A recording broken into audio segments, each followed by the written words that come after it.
Thank you so much for choosing our video out of millions of others. I know it's time for you to start being nicer to yourself, daydreaming more, and loving yourself more in order to give yourself more wonderful feelings. I hope you enjoy this video and that you always believe in yourself. The moment we are feeling the same way every single day, then all of a sudden we begin to live life from particular biology. And so then you start thinking about all the knowns you have to do in your life, all the people you have to see, the places you have to go, the things you have to do at very specific times. And you anticipate the feeling of every single one of those events.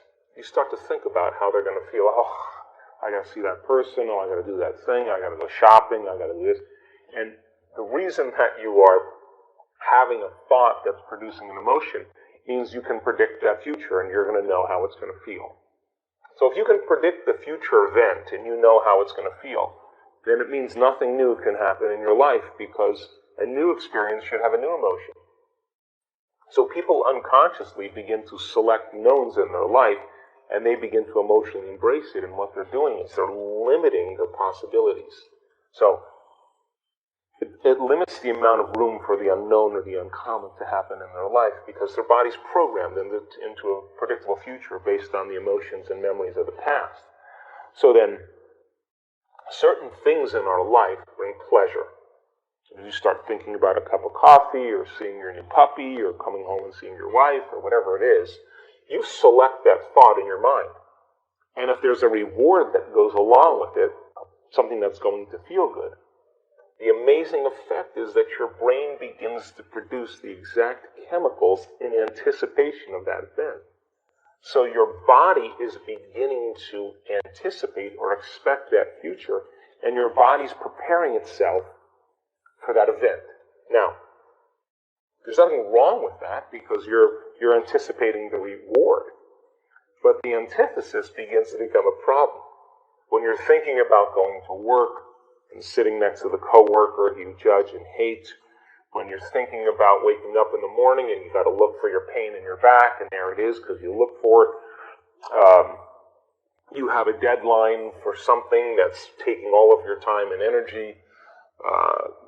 People have certain problems in their life that have emotional correlations.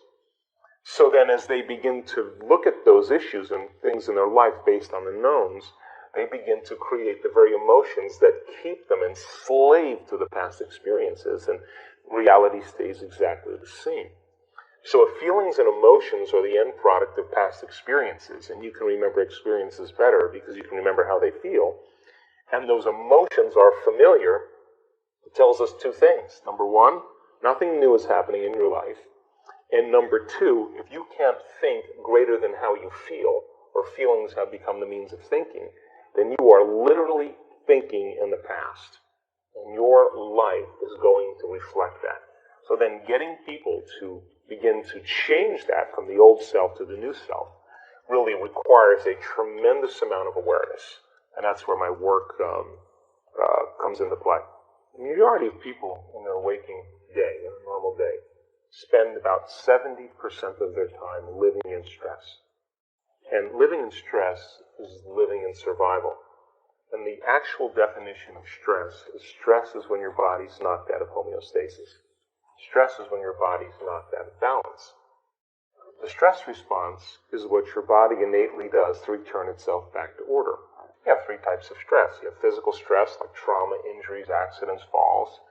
You have chemical stress, like bacteria, viruses, blood sugar levels, heavy metals in food, hangovers, whatever. And you have emotional stress, like traffic jams, internet connections, second mortgages, single parenting, 401ks, family tragedies. All of those things knock the brain and body out of balance. Now, all organisms in nature can adapt to short-term stress. A pack of coyotes chases a deer in the forest. The deer outruns the coyotes. The stress is over. The deer returns back to homeostasis and it grazes again. The event is over. When the deer perceives a threat in this external environment, it turns on a primitive nervous system called the fight or flight nervous system. And that autonomic nervous system, that sympathetic nervous system, begins to mobilize enormous amounts of energy for some threat in the external environment. Now, deer has all its physiology changed. All the blood is sent to the extremities. Heart rate increases. Respiratory rate increases. Pupils dilate. The 1,300 chemicals that are created in a matter of seconds is to cause the deer to survive in some difficult condition.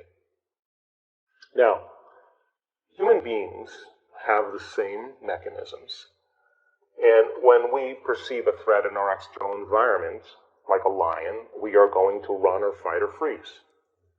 But if you've had problems with your coworker, where you've had a very difficult experience with your mother-in-law, the moment you perceive your mother-in-law or your coworker, you have a past experience with them, you're going to turn on the same primitive nervous system, just like you were being chased by a lion. So what was once highly adaptive now becomes very maladaptive, because when you're mobilizing all of that energy, you are going to operate in very predictable ways. You're going to be an amped-up animal with a big memory bank.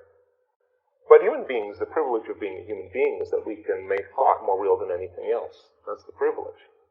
So then you can begin to forecast some future worst-case scenario. And you can attend to that thought to the exclusion of everything else. And you can focus on it to such a degree that you will begin to anticipate the event and produce the same chemicals as if you were in that experience. And you're knocking your brain and body out of balance just by thought alone. You can begin to unfold some past bitter memory that's tattooed in the recesses of your gray matter. And like magic, you can bring it to life. And in that moment, it's real. And you will produce the same chemistry in your brain and body as if that event occurred. And your body, as the unconscious mind, is literally living that experience. So then, when we're living by the hormones of stress, and you turn on that stress response, and you can't turn it off, now you're headed for some disease. Because no organism in nature can tolerate living in emergency mode for extended periods of time. So 70% of the time, a person's living in survival, living in stress.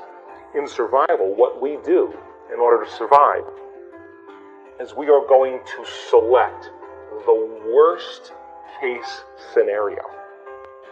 And we are going to begin to plan our behaviors and our emotions in that experience, because anything less than the worst case scenario means we have better chances of survival. So we plan for the worst, we emotionally embrace it, and anything less means we can survive. So out of the infinite potentials in the quantum field, anxiety really represents a poor imagination, but it's highly adaptive if you're living in survival, because you got to get ready for that.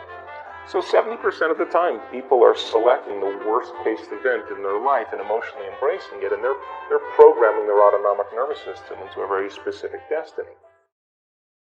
Thank you for watching. If you enjoyed the video, please leave a like and share it with someone who could use some motivation.